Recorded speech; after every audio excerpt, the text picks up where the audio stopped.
They say there's no greater betrayal than realizing someone you trusted has been hiding the truth. For me, that betrayal came crashing down like a tidal wave, leaving devastation in its wake. Today, I stand amidst the ruins of a marriage I once believed would last forever. I'm 31, a man who thought he had it all figured out, a loving wife, a shared future, and the promise of a lifetime of partnership. But now I'm left questioning everything. Cassie and I met over a decade ago in college. She was the vibrant, charismatic force of nature that drew everyone in, while I was the quiet, introspective type who spent more time buried in books than out in the world. On paper, we were opposites in every way, yet somehow we clicked. Her magnetism was irresistible. She had a knack for lighting up any room she entered. Our friends often wondered how someone so reserved like me ended up with someone so full of life, but we made it work, or so I thought. We got married 2 years after graduating. I had landed a steady job, and Cassie decided to take some time to figure out her next move. She'd majored in education but wasn't thrilled about her career options. At first, it seemed like a team effort. I worked to cover the bills while she explored different paths. She talked about starting a business or going back to school, and I believed in her dreams. That's what marriage is about, right? Supporting each other through thick and thin. But years passed and nothing changed. Cassie bounced from one idea to another, always abandoning projects before they took off. It felt like we were stuck in limbo, with me shouldering all the responsibilities while she drifted aimlessly. We fought about it often, though I tried to stay patient. I wanted to believe she'd find her way eventually. Then one day she told me she wanted to go to law school. I was skeptical. After all, she'd flaked on so many plans before. But when she showed me an acceptance letter, I let myself hope. She insisted this was it, her true calling, and all she needed was my support. I paid her tuition without hesitation, excited to see her finally take a step forward. At first, everything seemed fine. She said classes were going well and even told me stories about her professors and classmates. But as the semester progressed, cracks began to show. Cassie wasn't studying as much as I expected, and she started going out more often, far more than a law student should. When I asked about her workload, she brushed it off, claiming they were still covering introductory material. It sounded plausible, so I let it slide. But then came the night everything unraveled. She came home late, reeking of alcohol, clearly more than a little tipsy. Her excuse? A study group had gone for drinks after finishing up. Normally, I might have believed her, but something about her demeanor set off alarm bells. I pressed her for details, asking where her textbooks were. She hesitated before claiming a friend had taken them home for her. The lie was clumsy, and I could feel my trust slipping away. I asked to see pictures from her night out. After all, Cassie was the type who documented everything. She always took pictures of her food, her drinks, her friends. But this time she said she hadn't taken any. Her response was so out of character that my suspicions deepened. She became defensive, listing off the names of her supposed companions with tears in her eyes. For a moment, I doubted myself and felt guilty for pushing her. But I couldn't let it go. Once she fell asleep, I picked up her phone. She was a deep sleeper, and I knew she wouldn't wake up. I scrolled through her photos, expecting to find evidence of her night out. But there was nothing. No drinks, no friends, no study group. The timeline of her evening was blank, a glaring void where her lies began to unravel. As I sat there with her phone in my hands, my heart sank. This was more than a one-time deception. It was a crack in the foundation of our entire relationship. I knew I had to dig deeper to uncover the truth. And as I began piecing together the fragments of her lies, I realized that the woman I thought I knew, the woman I loved, was a stranger hiding behind a mask.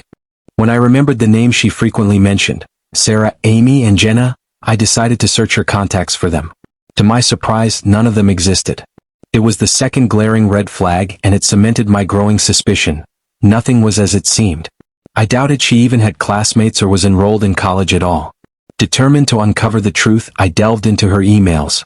Surely there would be correspondence with the college, admissions confirmations, tuition receipts, or registration updates. But all I found were 3 emails, an initial admission congratulation and 2 reminders about an unpaid tuition fee. There were no follow-ups, no records of payment, no proof that she had followed through. I felt a cold wave of realization crash over me. My wife had never started law school. The lie was bigger than I imagined.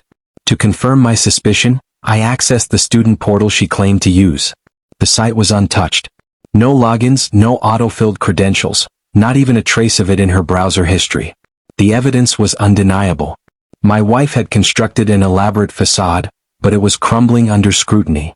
I couldn't stop there. What had she been doing with her days? Where had the money gone? Fueled by anger and heartbreak, I scoured her social media messages. There were no exchanges with classmates or professors, no discussions about coursework or study groups. Instead, I stumbled upon messages with strangers, people I didn't recognize. And then I found him. Mark.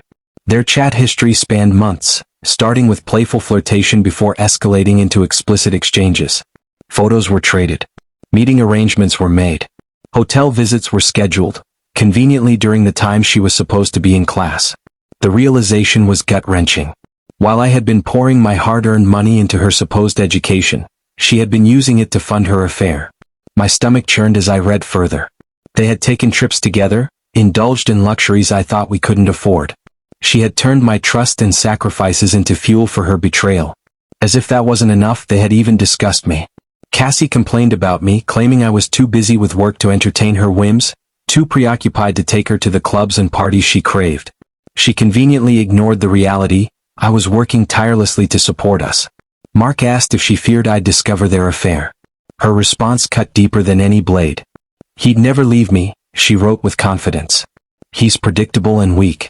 Even if he found out, he'd just sulk and forgive me. The audacity left me speechless.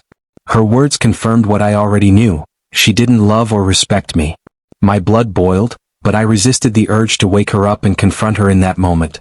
She was too drunk and I wouldn't get the answers I deserved. Instead, I slept on the couch that night, determined to plan my next move. 2 weeks later. The days that followed were tense. I couldn't bear to look at her the same way. She sensed my change in behavior and asked what was wrong, but I deflected with vague excuses. I wasn't ready to confront her, not yet. I wanted my revenge to be precise, unforgettable. Our anniversary was approaching, and I decided it would be the stage for her reckoning. I spent weeks meticulously planning every detail. When the day finally arrived, I told her I had planned a special evening at her favorite restaurant. She was ecstatic, eagerly preparing herself. She asked how she looked, and I mustered a polite, detached compliment. She could wear the finest gown on earth, but to me, her beauty had faded the moment I saw the truth of her actions. Dinner began innocently enough. We ordered, exchanged small talk, and even took photos, a performance for the world to see. She seemed relaxed, believing the tension between us had lifted. But when dessert arrived, I knew it was time. Reaching into my jacket, I pulled out an envelope and slid it across the table. Her eyes lit up, likely expecting something romantic. A gift, maybe a surprise vacation. Her excitement turned to confusion as she opened it and saw an invoice. I knew she wouldn't pay the invoice, it wasn't legally binding. But that wasn't the point. It was a statement, and judging by the shock and guilt on her face, the message landed exactly as I intended. Her hands trembled as she read the document, tears welling up in her eyes.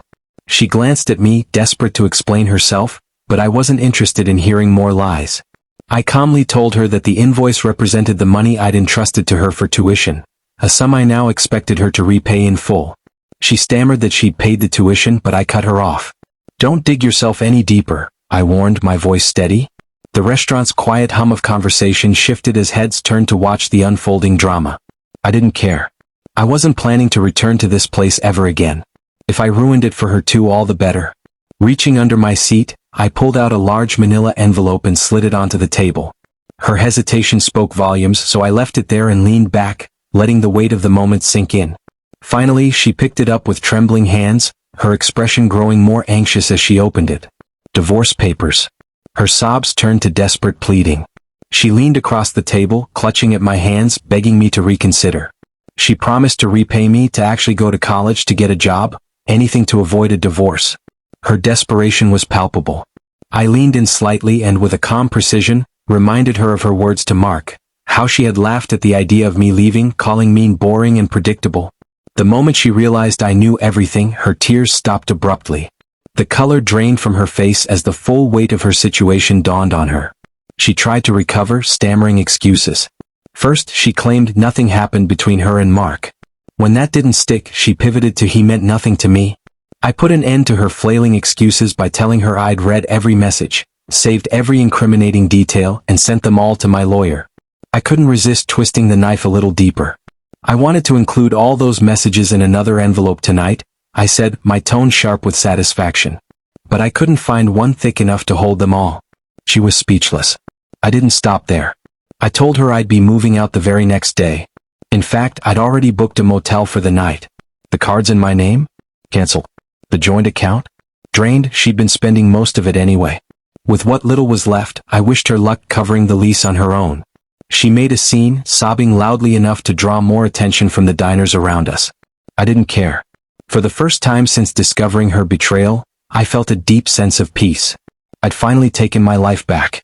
I placed enough cash on the table to cover the bill, stood up and told her, "Enjoy the rest of your night."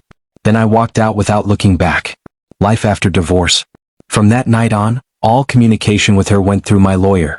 I blocked her on every platform, wanting nothing to do with her anymore.